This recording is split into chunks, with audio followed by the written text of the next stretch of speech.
Hello दोस्त, मैं अशोक कुमार आप सभी को अपने वाईफाई टॉपिक में स्वागत करता हूं दोस्त। तो दोस्त, आप सभी को यहां पर मैं एक क्वेश्चन लेके आया हूं जो बिहार बोर्ड में 100% क्वेश्चन आपको देखने को मिलेगा दोस्त। 100% मैं कह रहा हूं क्वेश्चन, एक भी क्वेश्चन आपको यहां से बाहर नहीं जाने वाला। जो क्वेश्चन बता रहा हूँ वही क्वेश्चन आपको बिहार बोर्ड मिलेगा। आप लोग वीडियो पर बने रहिएगा और आराम आराम से प्रत्येक दिन वीडियो आप लोग देखते जाइए, ठीक ना। आराम आराम से दो क्वेश्चन बनाते जाइए और आपका एग्जाम तक पूरा मैं कवर करवा दूंगा और आपको वही क्वेश्चन देख कर जाना है। पूरा क्वेश्चन आपको हूबहू वही रहेगा दोस्त। क्लियर। अब अंक चेंज कर देंगे वो अलग बात है, मगर कंसेप्ट बिल्कुल वही रहेगा, हर चीज़ वही रहेगा। देखिए दोस्त, क्वेश्चन पे मैं आता हूँ। क्वेश्चन आपको मैं दिखाना चाहूँगा। देखिए यहाँ पर, देखिए मेरे भाई क्वेश्चन में देखूंगा क्या 5 नंबर क्वेश्चन। 5 नंबर क्वेश्चन में देखने वाले हैं और 4 हो चुका था, ठीक ना। अगर किसी को कहीं पर भी दिक्कत हुआ तो मुझे कमेंट करके बता दीजिए। कोई सा भी क्वेश्चन अगर आपको दिक्कत है तो मुझे कमेंट करके बता दीजिए कि ये क्वेश्चन मतलब बता दीजिए सर, ठीक ना, मैं आपको बता दूंगा। चलिए आते हैं क्वेश्चन पर। देखिए क्या करा है, जाँच कीजिए कि क्या किसी प्राकृतिक संख्या n के लिए 6 के पावर n है ना, अंक 0 पर समाप्त हो सकती है। कह रहा है कि देखिए कोई भी संख्या जो जांच करना है और n एक प्राकृतिक संख्या है, तो कह रहा है कि जांच करिए कि क्या ये 0 पर समाप्त होगा या कि नहीं होगा। तो दोस्त, 0 पर समाप्त कब होगा? 0 पर समाप्त कोई भी संख्या का अगर अभाज्य गुणनखंड है, ठीक ना, अभाज्य गुणनखंड 2 और 5 आ जाए। क्या करे, अभाज्य गुणनखंड बात करा दोस्त, ठीक ना। अभाज्य गुणनखंड में अगर 2 और 5 आ जाए, ठीक ना, केवल 2 और 5 आ जाए तो वो संख्या 0 पर समाप्त होगा। कम से कम 1 2 या 1 5 आ जाए, दोनों आना चाहिए। ऐसा नहीं कि खाली 2 आ जाए, नहीं, दोनों आना चाहिए। 2 और 5 दोनों 7 आएगा तो वो संख्या 0 पर समाप्त होगा। अगर मान लीजिए केवल 1 ही आ जाए तब पर भी समाप्त नहीं होगा। अगर केवल 5 आ जाए तब पर भी नहीं समाप्त होगा। नहीं, दोनों चीज़ आना चाहिए, ठीक दोस्त। तो इसको मैं थोड़ा आपको, देखिए क्वेश्चन आप लोग देख लिए, अब हम ऊपर कर देंगे, ठीक। देखिए अब यहाँ पर मैं नोट करूँगा। तो दोस्त दिया था क्या मेरे पास, तो देखिए 6 के पावर जो है मेरे पास क्या है, n है ना। 6 के पावर क्या मेरे पास n है। तो इसको हम क्या करेंगे, गुणनखंड तोड़ेंगे तो क्या लिखेंगे, 6 को इस तरह से लिख सकते हैं और पावर में n लिखेंगे। क्लियर। क्या लिखेंगे, 6 के पावर n है तो 2 गुने 3 लिखेंगे, ठीक। यहाँ पर आ गया। तो देखिए ये संख्या 0 पर समाप्त होगा तो कभी भी 0 पर समाप्त नहीं होगा। क्यों नहीं होगा तो 0 पर समाप्त, क्योंकि देखिए अब n का भी वैल्यू हम लिख ही देते। क्या है, n बोल रहा था 1 2 3 और 4 लेने के लिए, कोई दिक्कत नहीं, आप ले सकते हैं। ये हो गया। अब ये 0 पर इसलिए नहीं समाप्त होगा कि इसका अभाज्य गुणनखंड में कम से कम 1 2 और 1 5 आना चाहिए। ऐसा तो नहीं है, नहीं ऐसा तो नहीं है, इसीलिए जो संख्या है वो 0 पर समाप्त नहीं होगा। आप लोग इसको लैंग्वेज में लिख सकते हैं, जैसे कि हम यहाँ पर आपको लिख देता हूँ। देखिए दोस्त, ठीक ना, क्या करा है, यहाँ पर मैं लिखूँगा कि किसी भी संख्या का, है ना, देखिए यहाँ पर लिख देते हैं, किसी भी संख्या का अभाज्य होना चाहिए। क्या है, अभाज्य। चलिए दोस्त, यहाँ पर मैं करूँगा थोड़ा, किसी भी संख्या का अभाज्य, ठीक ना, अभाज्य, ठीक ना, किसी भी संख्या का अभाज्य गुणनखंड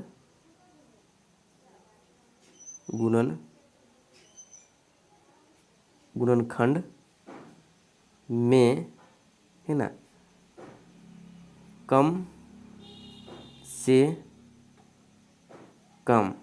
कम कितना, कम से कम क्या होगा, कम से कम क्या होगा, 1 5, ठीक ना, और 1 2। यहाँ पर लिख देते कम से कम 1 2 और क्या होगा 1 5, ठीक ना, 1 5 होगा तो वह 0 पर समाप्त होगा, ठीक ना, होगा तो वह, ठीक ना, 0 पर, मतलब शून्य लिख लीजिएगा, 0 पर समाप्त होगा, ठीक ना, क्या होगा, समाप्त होगा। क्लियर, समाप्त होगा। लेकिन यहाँ तो ऐसा ना है, लेकिन यहाँ तो ऐसा नहीं है। क्यों नहीं, कि देखिए यहाँ पर तो 2 3 आ रहा है, इसीलिए वो क्या होगा, 0 पर समाप्त नहीं होगा, ठीक ना। आप यहाँ पर आराम से लिख लीजिएगा।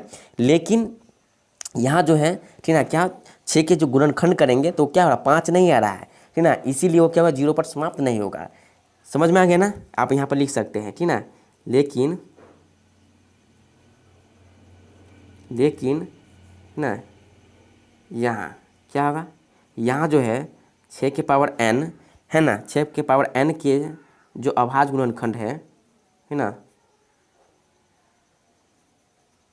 क्या है, अभाज्य गुणनखंड जो है, क्या दोस्त, अभाज्य गुणनखंड जो है मेरे पास, यहाँ पर लिख देता हूँ, अभाज्य गुणनखंड क्या है, अभाज्य गुणनखंड में क्या होगा, 5 नहीं है ना, 5 नहीं है, जबकि 5 होना चाहिए, 5 नहीं है, ठीक ना। इसीलिए ठीक यहाँ पर आप लिख सकते हैं, इसीलिए 6 के पावर n, ठीक ना, कभी भी 0 पर समाप्त नहीं होगा, कभी भी 0 पर क्या होगा, समाप्त नहीं होगा। क्लियर, समाप्त नहीं होगा, नहीं क्या होगा, नहीं होगा।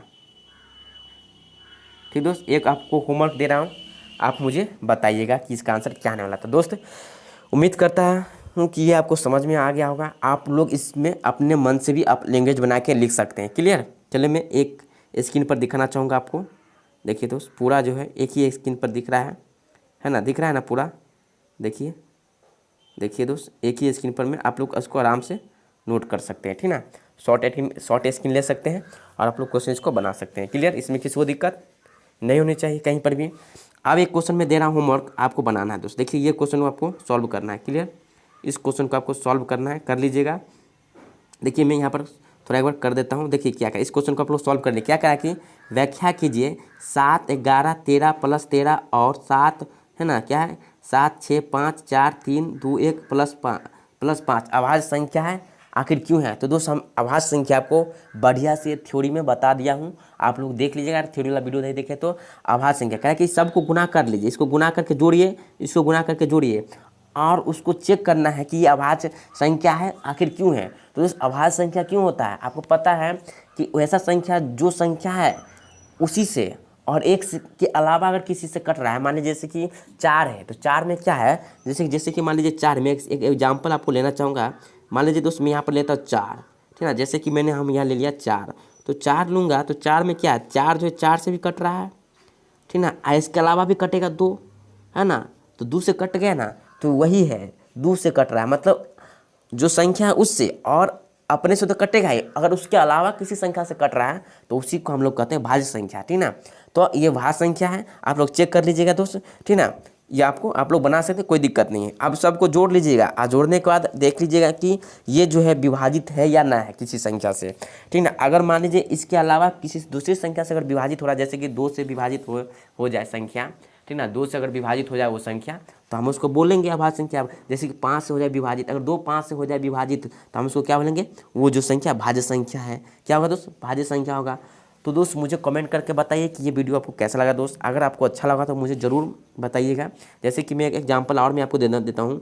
देखिए दोस्त, जैसे 5 हुआ आपके, सॉरी जैसे आपका 4 हो गया, तो 4 आप लगा सकते हैं, ठीक है। अब मान लीजिए जो संख्या अगर 5 से भी कर सकता है ना, 2 से भी कर सकता है कि नहीं कर सकता है, हो सकता है, कटेगा, चेक कर लीजिएगा।